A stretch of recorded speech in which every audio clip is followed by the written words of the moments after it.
Assalamualaikum warahmatullahi wabarakatuh. Good morning.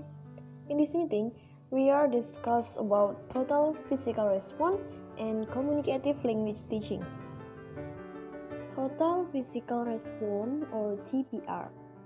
This method is called the comprehension method because of the importance is giving listening skill. Dr. James G. Asser, a professor of psychology department at San Jose University of California, is the person who developed this method in 70s. He introduced TPR based on how the children learn about their mother tongue. Parents have body language conversations to communicate with their children. The mother asks children to do something and children will respond it. Although the children cannot speak yet, the children take all language from the sound and the pattern. This conversation should repeat for many times until the children could speak by their own self. Asser made 3 hypotheses based on his observation. First, that language is learned primarily by listening. Second, that language learning must engage the right hemisphere of the brain. And third, that learning language should not involve any stress. Ya, jadi metode ini disebut juga metode pemahaman karena yang terpenting adalah memberikan keterampilan menyimak. Dr. James G. Asser, seorang profesor dari Departemen Psikologi di San Jose University of California, adalah orang yang mengembangkan metode ini pada tahun 70-an. Dia memperkenalkan TPR berdasarkan bagaimana anak-anak belajar tentang bahasa ibu mereka. Orang tua melakukan percakapan bahasa tubuh untuk berkomunikasi dengan anaknya. Ibu meminta anak untuk melakukan sesuatu dan anak akan meresponnya. Meskipun anak-anak belum dapat berbicara, anak-anak mengambil semua bahasa dari suara dan polanya. Percakapan ini harus diulang berkali-kali sampai anak dapat berbicara sendiri. Asser membuat 3 hipotesis berdasarkan pengamatannya, yaitu yang pertama, bahasa dipelajari terutama dengan mendengarkan. Yang kedua, pembelajaran bahasa harus melibatkan belahan otak kanan. Yang ketiga, bahwa belajar bahasa tidak melibatkan stres. In the next slide, we are going to example of application or contoh penerapan dari TPR itu sendiri. TPR is close same to direct method. TPR ditutup sama dengan metode langsung. Ya, metode ini mengacu pada beberapa proposal pengajaran bahasa berbasis pemahaman yang berbeda, yang berbagi keyakinan bahwa yang pertama, comprehension ability precedes productive skill in learning language, yaitu kemampuan pemahaman mendahului keterampilan produktif dalam mempelajari bahasa. Yang kedua, the teaching of speaking should be delayed until comprehension skill are established, yakni pengajaran berbicara harus ditunda sampai keterampilan pemahaman ditetapkan. Yang ketiga, skill acquired through listening transfer to other skill, yaitu keterampilan yang diperoleh melalui transfer mendengarkan ke keterampilan lain. Yang keempat, teaching should emphasize meaning rather than form. Pengajaran harus menekankan makna daripada bentuk. And last, teaching should minimize learner stress, yakni mengajar harus meminimalkan stres para pelajar. TPR can be used to teach and practice many things. TPR dapat digunakan untuk mengajar dan mempraktikkan banyak hal. Yang pertama ada vocabulary connected with action, like smile, chirp, headache, wriggle. Kosakata yang berhubungan dengan tindakan seperti tersenyum, memotong, sakit kepala, dan menggeliat. Number 2 is tenses, past or present or future, and continuous aspect. Like every morning I clean my teeth, I make my bed, and I eat breakfast. Yaitu tegang aspek masa lalu atau sekarang atau masa depan dan berkelanjutan. Contohnya, setiap pagi saya membersihkan gigi, saya merapikan tempat tidur, saya makan sarapan. And number 3 is classroom language. Open your books. Bahasa di kelas itu seperti apa? Buka buku Anda. And then number 4, imperative or instruction, like stand up, close your eyes. Berdiri, tutup mata Anda. And then storytelling, yaitu mendongeng. Dan role play, yaitu dengan bermain peran.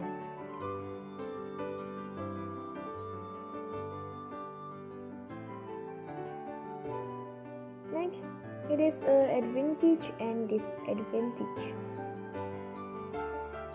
of TPR. Number 1, advantage. This method is fun, easy, and memorable. Jadi, metode ini menyenangkan, mudah, dan mudah untuk diingat. It is good way for increasing vocabulary. Ini adalah cara yang baik untuk meningkatkan kosakata. The student will be easy to understand the meaning in real. Siswa akan mudah memahami makna dalam konteks yang sebenarnya. It does not need some preparation. Metode ini tidak perlu persiapan. And the student understand directly the target language. Siswa memahami secara langsung bahasa target. And then TPR is inclusive and can be received in class with different ability levels of student. Jadi TPR bersifat inklusif dan dapat diterima di kelas dengan tingkat kemampuan siswa yang berbeda-beda. Then help learner achieve fluency faster in learning.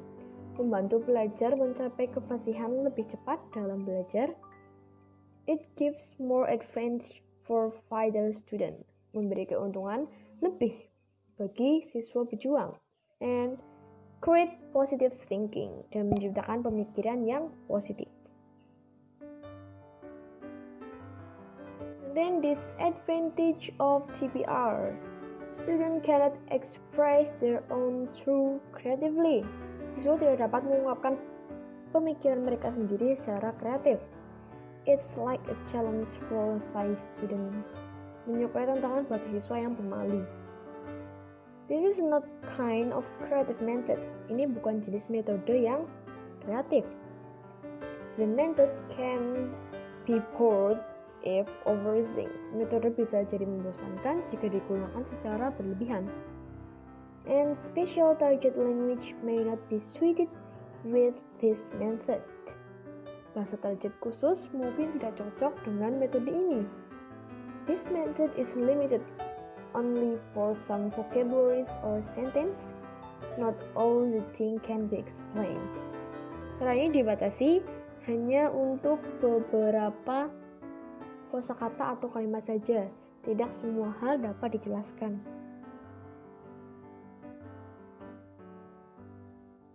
The next slide is communicative language teaching, or CLT. Or the communicative approach is an approach to language teaching that emphasizes interaction as both the mean and the ultimate goal of study.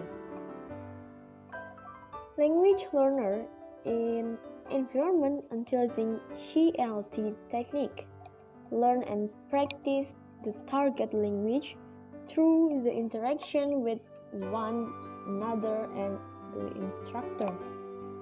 The study of authentic text, thus written in the target language for purpose other than language learning, and through the use of language both in class and outside of class.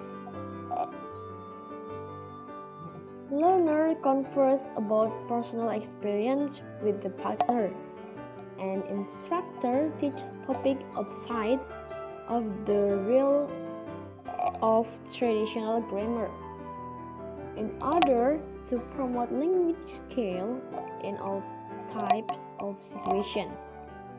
This method also claims to encourage learners to incorporate their personal experience into their language learning environment and to focus on learning experience in addition to the learning of the target language. Jadi, pengajaran bahasa komunikatif atau CLT atau pendekatan komunikatif adalah pendekatan pengajaran bahasa yang menekankan interaksi sebagai sarana dan tujuan akhir studi. Belajar bahasa di lingkungan yang menggunakan teknik CLT, belajar dan mempraktekkan bahasa target melalui interaksi satu sama lain dan instruktur. Studi tentang teks otentik yang ditulis dalam bahasa target untuk tujuan selain pembelajaran bahasa dan melalui penggunaan bahasa baik di kelas dan di luar kelas. Peserta didik bercakap-cakap dengan pengalaman pribadi dengan mitra, dan instruktur mengajarkan topik di luar bidang tata bahasa tradisional untuk mempromosikan keterampilan bahasa dalam semua jenis situasi.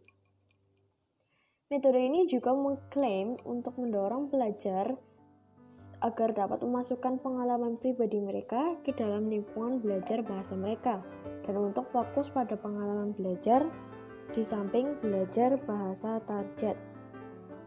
According to CLT, menurut CLT, tujuan pendidikan bahasa adalah kemampuan untuk berkomunikasi dalam bahasa target.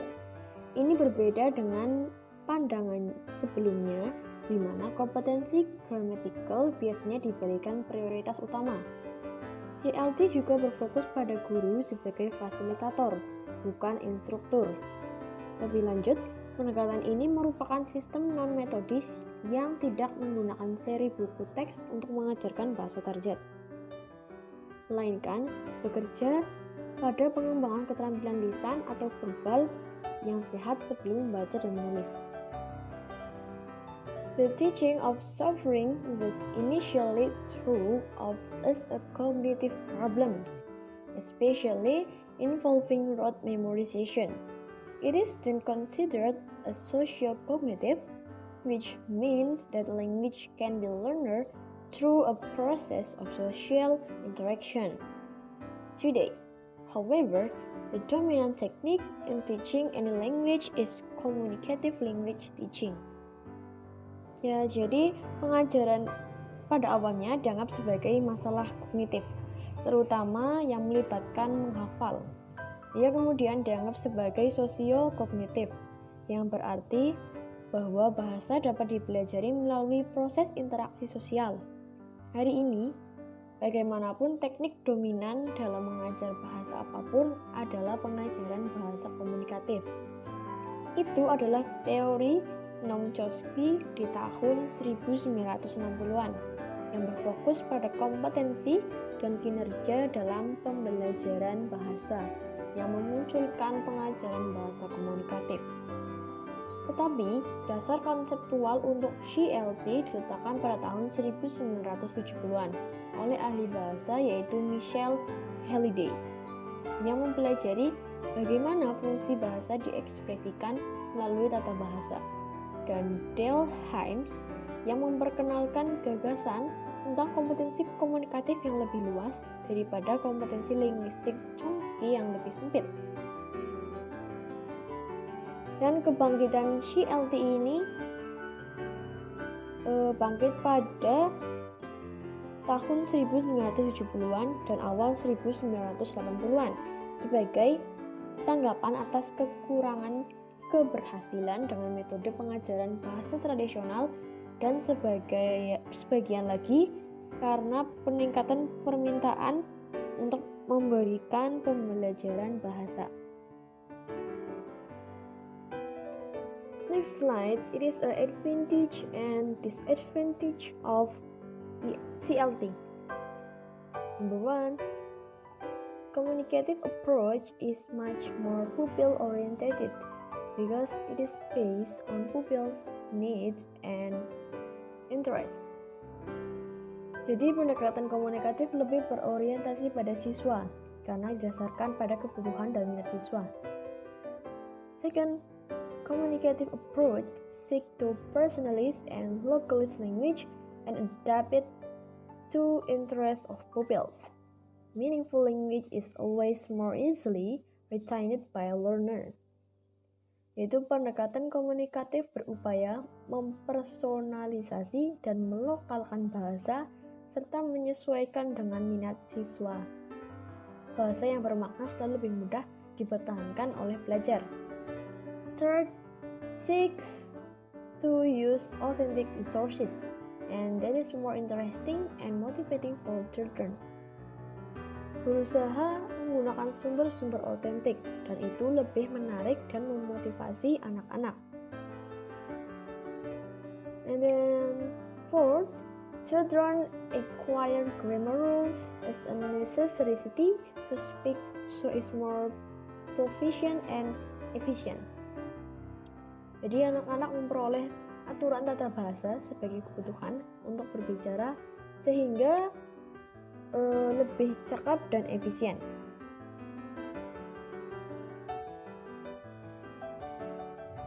The disadvantage, it pays insufficient attention to the content in which teaching and learning take place.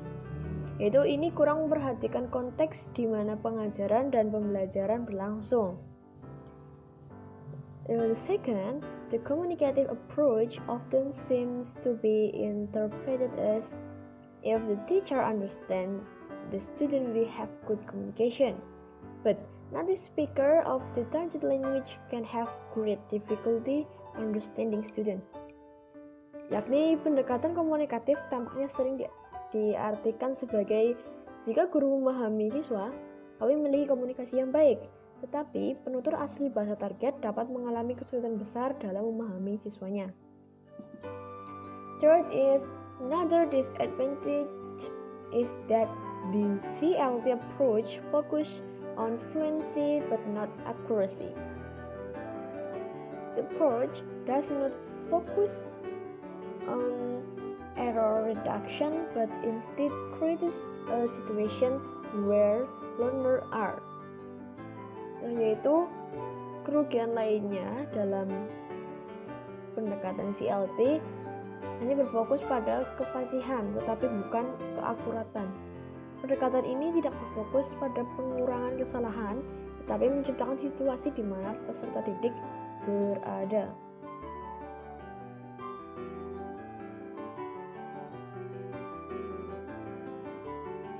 Well, I think enough for this meeting. I hope you enjoyed this video and see you on the next video. Bye bye. Wassalamualaikum warahmatullahi wabarakatuh.